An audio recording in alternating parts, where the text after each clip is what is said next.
आप सभी का सनातन हिस्ट्री चैनल में स्वागत है।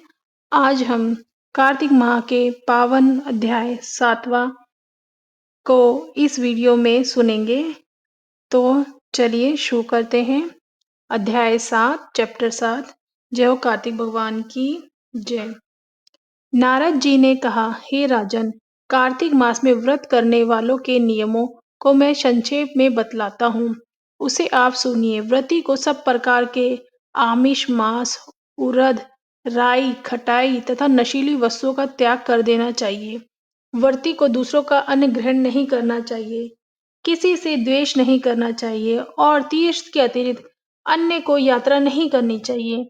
देवता, वेद, ब्राह्मण, गाय, व्रती, नारी, राजा और गुरुजनों की निंदा भी नहीं करनी चाहिए। व्रती को दाल, तेल, पकवान में दान किया हुआ भोजन ग्रहण नहीं करना चाहिए। किसी की चुगली या निंदा भी नहीं करनी चाहिए। किसी भी जीव का मांस नहीं छूना चाहिए।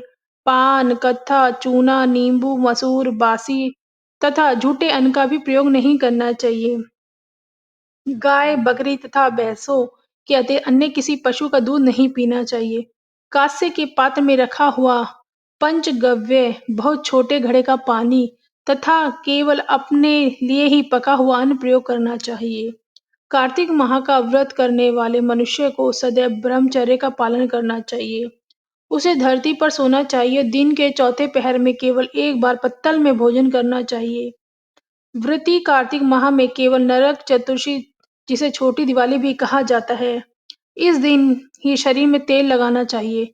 कार्तिक माह में व्रत करने वाले मनुष्य को सिंघाड़ा, प्याज, मट्ठा, गाजर, मूली, काशीफल, लौकी, तरबूज इन वस्तुओं का प्रयोग बिल्कुल नहीं करना चाहिए। रसवाला, चांडाल, पापी, मलेच्छ, पतित, व्रतहीन, ब्राह्मण, दोषी और नास्तिकों से बातचीत नहीं करनी चाहिए। भगवान विष्णु को प्रसन्न करने के लिए अपनी शक्ति के अनुसार चंद्रयान आदि का व्रत करना चाहिए और उपयुक्त नियमों का पालन करना चाहिए। व्रती को प्रतिपदा को कुम्हार, द्वितीय को कटहल, तृतीय को तरुणी स्त्री, चतुर्थी को मूली, पंचमी के को बेल, षष्ठी को तरबूज, सप्तमी को आंवला, अष्टमी को नारियल, नवमी को मूली, दशमी को लौकी, एकादशी को परवल, द्वादशी को बेर, त्रयोदशी को मट्ठा, चतुर्दशी को गाजर, पूर्णिमा का शाक का प्रयोग नहीं करना चाहिए। रविवार को आंवला का प्रयोग नहीं करना चाहिए।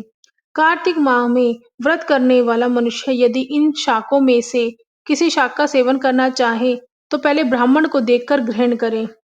यही विधान माघ मास के व्रत में के लिए भी है। देवोत्थानी एकादशी से पहले कही गई विद्या विधि के अनुसार नित्य जागरण, गायन, वादन आदि करना चाहिए। इसको विधि पूर्वक करने वाले मनुष्य को देखकर यमदूत ऐसे भाग जाते हैं जैसे कि सिंह की गर्जना से हाथी भाग जाते हैं। कार्तिक माह का व्रत सभी व्रतों में श्रेष्ठ है। इसके अतिरिक्त जितने भी व्रत यह यज्ञ हैं, वह हजार की संख्या में गिने किए जाने पर भी इसकी तुलना नहीं कर सकते, क्योंकि यज्ञ करने वाले मनुष्य को सीधा वैकुंठ की प्राप्ति होती है। जिस प्रकार राजा की रक्षा उसके अंगरक्षक करते हैं, उसी प्रकार कार्तिक माह का व्रत करने वालों की रक्षा स्वयं भगवान श्री विष्णु की आज्ञा से इंद्रादि देवी देवता करते हैं। व्रती मनुष्य जहाँ भी रहता है, वहीं पर उसकी पूजा होती है, उसका यश फैलता है। उसके निवास स्थान पर भूत, पिशाच आदि कोई भी नहीं रह पाते। विधि पूर्वक कार्तिक माह का व्रत करने वाले मनुष्यों को पूर्ण का वर्णन करने में ब्रह्मा जी भी असमर्थ हैं। यह व्रत सभी को पापों को नष्ट करने वाला, पुत्र पौत्र प्रदान करने वाला और धन्य धान्य की वृद्धि करने वाला है। तो आज कार्तिक मास का 7वां अध्याय यहीं पे समाप्त होता है। आप 8वें अध्याय के लिए हमारा नेक्स्ट वीडियो देख सकते हैं। जय हो कार्तिक भगवान की, जय हो विष्णु भगवान की। वीडियो को लाइक, शेयर, सब्सक्राइब जरूर करें। जय हो सनातन धर्म की।